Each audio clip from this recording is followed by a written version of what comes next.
নামাজ শেষ হওয়ার সাথে সাথেই উঠেও চলে যাবেন না। নামাজ শেষ, এবার আপনি ওখানে বসে থাকবেন, বসে বসে জিকির আজকারগুলো করবেন। কি কি জিকির করবেন আমি কয়েকটা আপনাদেরকে শিখিয়ে দিচ্ছি, বাকিগুলো আপনারা কিতাব থেকে শিখে নেবেন।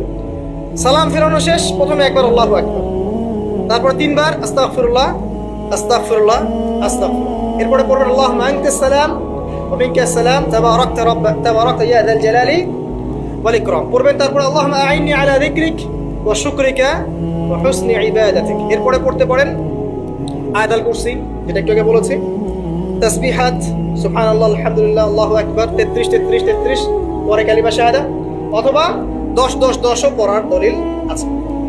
এরপরে পড়বেন সুবহানাল্লাহি ওয়া বিহামদিহি আদাদা খালকিহি ওয়া রিদা নাফসিহি ওয়া জিনাতা আরশিহি ওয়া মিদাদা কালিমাতিহি 3 বার, এটা 3 বার।